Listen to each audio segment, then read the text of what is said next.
Welcome to Shop Talk, where you get my honest opinion on current events, life, and sports of that nature. Want to get into it? Autism Awareness Month. This is something that's near and dear to me and my wife. We have our youngest son. He's autistic. We want to bring the awareness to people by this being the month of it. I'm seeing they're pulling services at certain parts of the country for the special needs kids. You know, it's more of a coordinated effort to cut back on taxpayers' money. Y'all want to take our tax dollars and do what you want with them, and then ignore the needs and of the American people. What kind of world we living in where you messing with someone with special needs. What kind of person are you? I don't know. I just think when you do stuff like that, you're more of a devil worshiper. I don't think there's nothing cool about you. I think you're an evil person. I would be saying that even if my son wasn't autistic.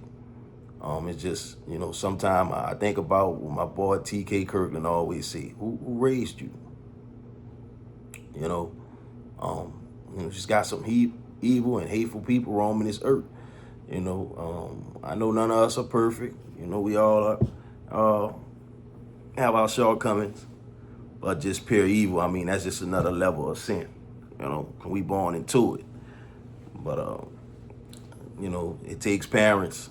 It takes parents a lot, to try to, live their actual lives and still be able to take care of their loved one, the way they need to be, But from the moment we found out, my wife she made all the moves, made it possible for him to get the care that he needs, and the people at certain places, especially Crane in New Orleans, I mean, they done a phenomenal job. And so, he's excelling. He's a real smart kid, reads well, understands well. He's really excelling. I call him my little leader. He wants to be first in everything. He want to grab the door. He want to get in the car first. He want to be the line leader. So, he has his attributes, and he's very independent. A lot of times he try to do his own thing. We try to scale it back, but I'm just glad God put him in our lives.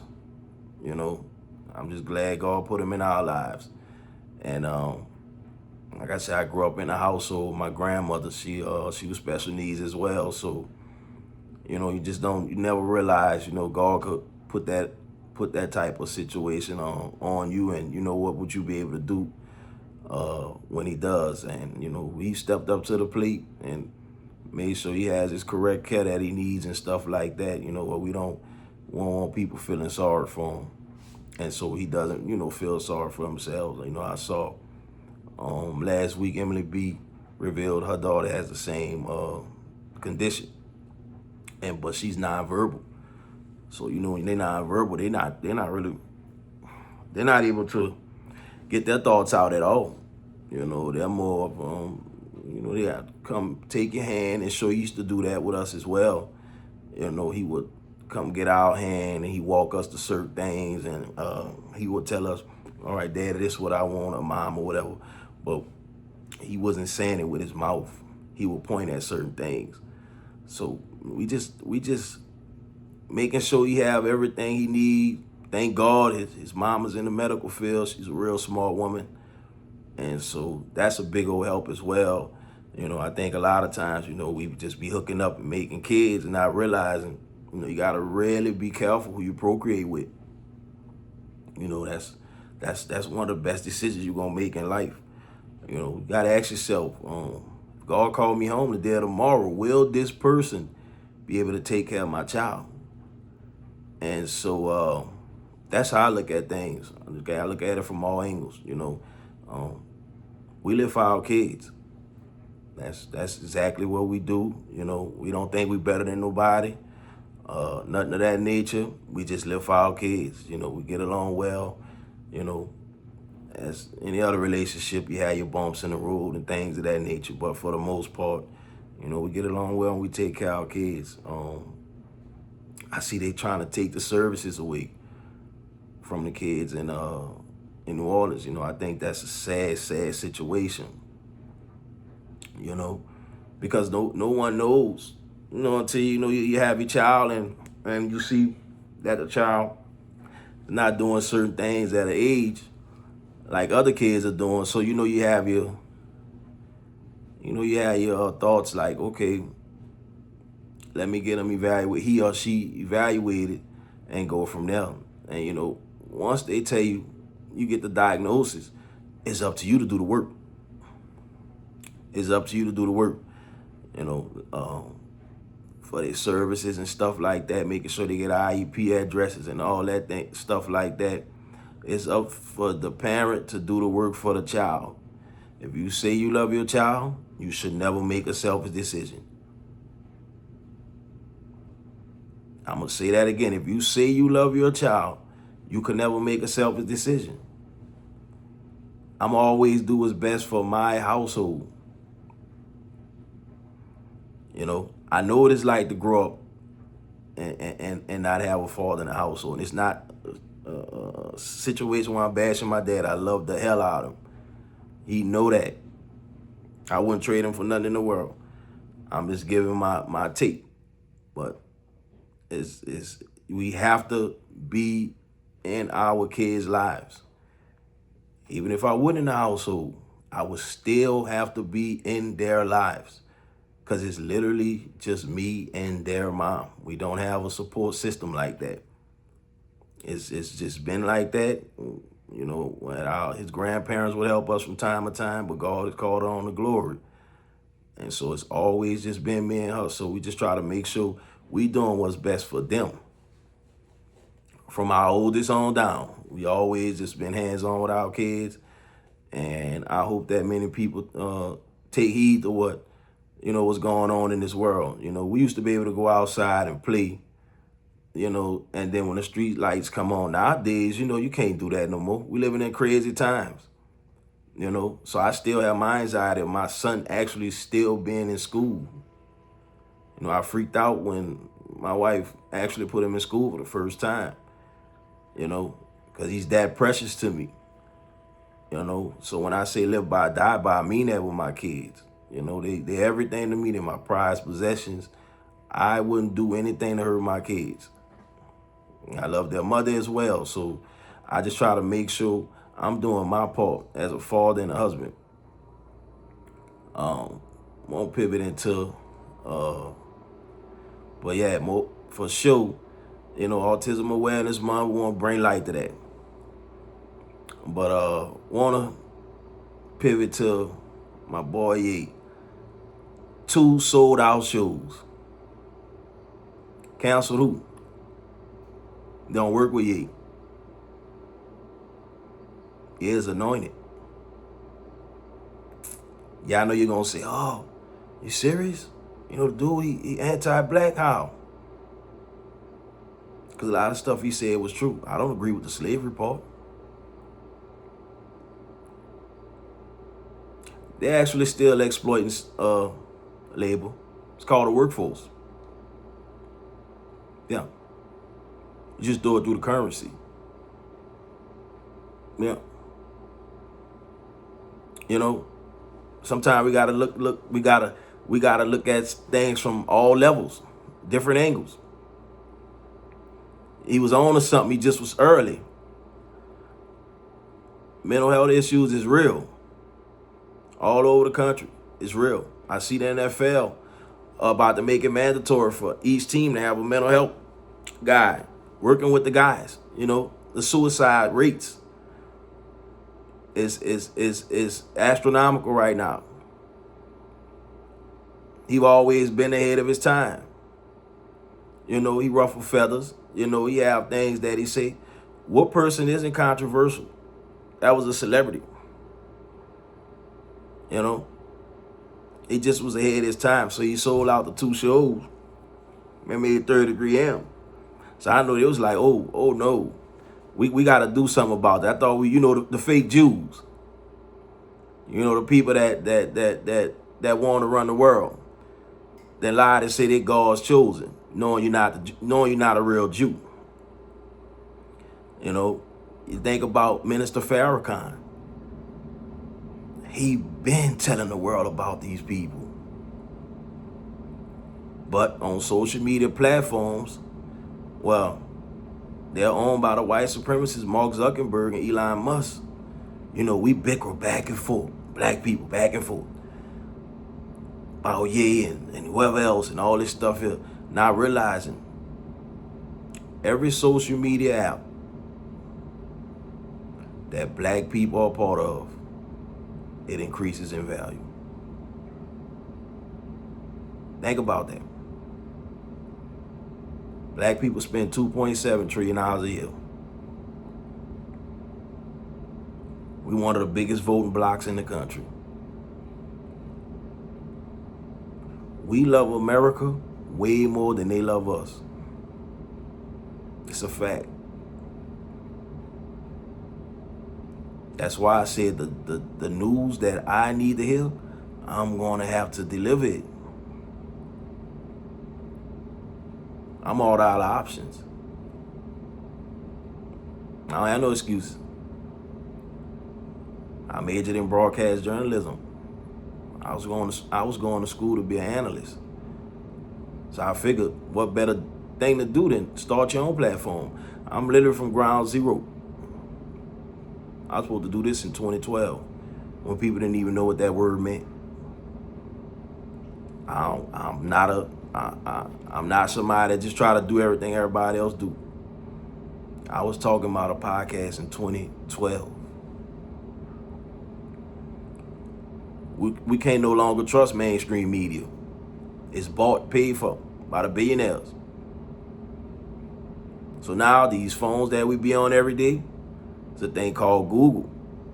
We can find out information. I get a lot of my information off X. Analytics crazy every week. I should be monetizing. But that's a story for another day. But I'm so glad that he's getting his flowers the way he's supposed to. Put the antics aside. When it comes to the artistry, the ideas, he's in the league of his own. I never stopped rocking with him. I never heard a song where Ye was talking about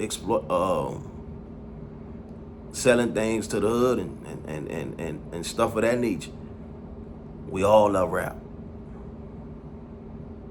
We all do. I never heard a song where he was talking about doing violent things to someone.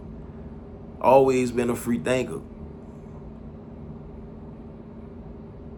I think we need more of that. We're more than conquerors. I love black people. I'm not anti nobody. I just love my people. I love to see us doing well. I don't like to see us bickering. I hate the word broke. We run around using that word, not realizing, you working a job, going to work every day, just be thankful. But let's get rid of that word. The government stole $600 billion from black people or more. That's over a long period of time. Making sure we have no wealth, making sure we have nothing to pass down. We've always got it out the mud. Always have. We don't own a race with no allies. All the civil rights that everyone else has, that's off the backs of black people all over the world.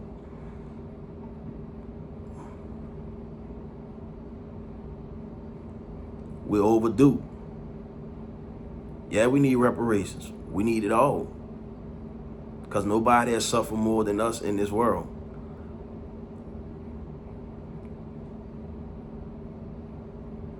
Iran doing God work. I say it all the time. Iran is doing God work. They ain't got a man walking this earth to predict what God gonna do. It don't go like that. Iran is doing God work. And then it took over the Straits of Hormuz. The Straits of Hormuz is actually connected to the dollar, the American dollar. That's what he really wanted to go over there for. It was open before the war, but he's so stupid. Listening to his billionaire friends, because they all pedophiles. Nobody don't want to be held accountable. So this war was actually about money. They knew the soldiers was going to die. They used them. They didn't care.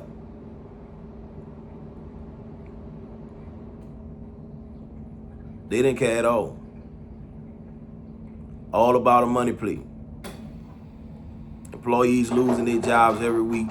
Nobody needs being met. Everything going up except wages. Everything. Car insurance, mortgages, everything going up except wages. A change gonna come. Sam Cooke said it a long time ago. A change gonna come. Gotta peel back the layers of what's really happening in this world, in this country. It's too much hatefulness. People keep saying we better than this. How? Where? On another planet? All we seeing is our opportunities being taken away from us. Black women, some of the most educated women in the world. We're not sitting around thinking about when I get my 40 acres and a mule, I'm gonna oppress white people like they done us. We're not thinking about that. We got way bigger fish to fry. You know? So I think over time,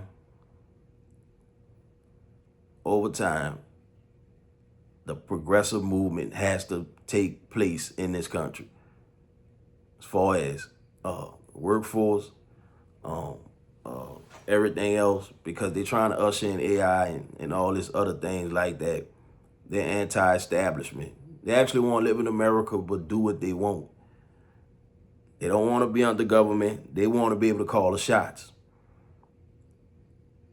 And so, you know, we all got to pay attention to politics. Politics is real pivotal in all our lives, you know, especially in the South. Especially in the South. You know, they just have a different type of hate in the South for people, you know. They got poor people in every race, you know, so they figure, you know, we keep them down and everybody else will be right there with them. Like I said last week, we all a check or two away from being homeless. Let's be thankful. You know, Sunday, a lot of people were saying he is risen. You know, thank God he did. Thank God you did. But we got to make sure what we got to ask ourselves, what do I want to do going forward? I evaluate myself ever so often, as I know being a man of the household is a lot that's on my plate. So I ask myself all the time, what do you want to see yourself do going forward? I pose that question to us all. What do I want to see myself do going forward? You got skilled trades. You can open up a business.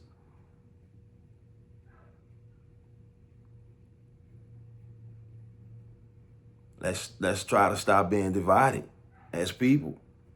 We're not gonna agree on everything. I don't agree with my wife on everything.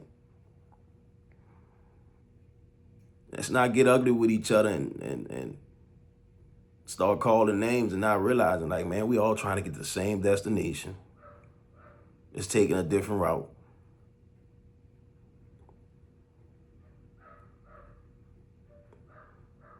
But that's what I have for this episode today. I'm signing off. X, you can find me on X at contact_CEO. That's KONTACK _CEO. On Instagram, that's contact_CEO. That's KONTACK _CEO. And on YouTube at Shop Talk 84. I appreciate the love that I got last week from different people. I'ma just keep going. Not really caught up in analytics or nothing like that right now. It's just not that into it. I'm kind of just going off the top of the dome, you know. So the more I know, the longer the videos will get, the better they will get. And so I just appreciate the love so far. And until